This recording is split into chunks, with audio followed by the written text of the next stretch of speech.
नमस्कार, मैं हूं राधिका और आप देख रहे हैं टेक इंडिया टीवी। वक्त हो चला है आज की 10 बड़ी खबरों का। सर्वोच्च न्यायालय ने वीवीपैट के 100% सत्यापन से जुड़ी याचिकाएं खारिज कर दी हैं। 18 अप्रैल को सुप्रीम कोर्ट ने वीवीपैट के सत्यापन वाली याचिका की सुनवाई के बाद फैसला सुरक्षित रखा था। शुक्रवार को सुप्रीम कोर्ट ने इसके संबंध में 2 निर्देश जारी किए हैं। कोर्ट ने ईवीएम में सिंबल लोडिंग प्रक्रिया पूरी होने के बाद सिंबल लोडिंग यूनिट को सील करने और कम से कम 45 दिनों तक सहेज कर रखने का निर्देश दिया है।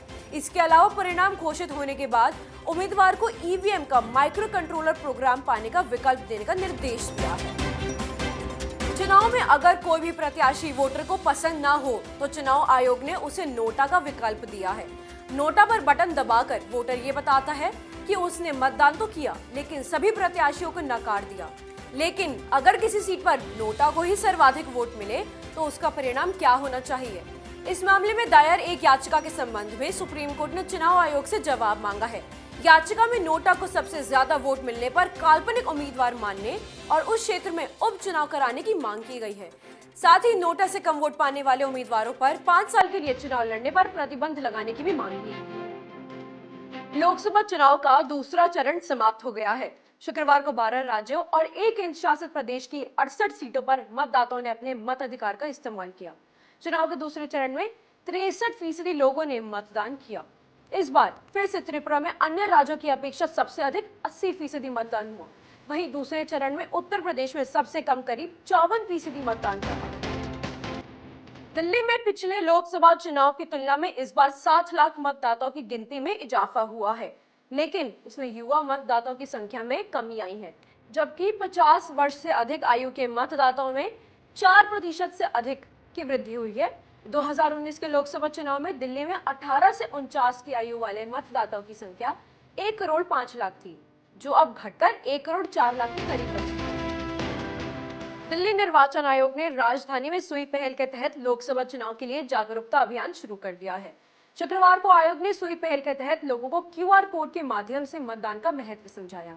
इस दौरान आयोग ने समय पर बादली और रोहिणी के सरकारी स्कूल के छात्र छात्राओं के साथ मिलकर जागरूकता अभियान चलाया। इसके अलावा आयोग ने नोडल अधिकारियों को मतदान के दिन के लिए रिपोर्टिंग प्रणाली का प्रशिक्षण भी दिया। अग्निवीर वायु भर्ती सहित वायुसेना की विभिन्न प्रक्रियाओं में भाग लेने के लिए अब उम्मीदवारों के दस्तावेजों का डिजिटल रूप से सत्यापन होगा। भारतीय वायुसेना ने डिजिलॉकर मंच के साथ मिलकर इस पहल की शुरुआत की है। शुक्रवार को वायुसेना और इलेक्ट्रॉनिक्स और सूचना प्रौद्योगिकी मंत्रालय ने डिजिलॉकर की सुरक्षित दस्तावेज भंडार सेवाओं का लाभ उठाने के लिए नई दिल्ली में एक समझौता ज्ञापन पर हस्ताक्षर किए। डीपफेक के खतरों को लेकर चौंकाने वाली रिपोर्ट सामने आई है। साइबर सुरक्षा कंपनी मैकेफी ने 2024 की शुरुआत में किए गए एक शोध के आंकड़े जारी किए हैं। रिपोर्ट के अनुसार लगभग 75% भारतीयों ने डीपफेक सामग्री का सामना किया है। वहीं लोकसभा चुनाव के लिए डीपफेक एक चुनौती के तौर पर उभर रहा है, क्योंकि चुनाव के संबंध में राजनीतिक उम्मीदवारों के डिजिटल रूप से परिवर्तित वीडियो या फोटो भी सामने आए। अगले शैक्षणिक सत्र 2025-26 से साल में 2 बार सीबीएसई बोर्ड की परीक्षाएं हो सकती हैं। शिक्षा मंत्रालय ने सीबीएसई से इसके लिए तैयारी करने को कहा है। पिछले साल शिक्षा मंत्रालय द्वारा घोषित न्यू करिकुलम फ्रेमवर्क के अनुसार बोर्ड परीक्षा साल में 2 बार आयोजित की जाएंगी, ताकि छात्रों को पास प्रदर्शन सुधारने के लिए पर्याप्त समय और अवसर मिल सके। लेकिन इसमें सेमेस्टर सिस्टम को लागू करने की कोई योजना नहीं है।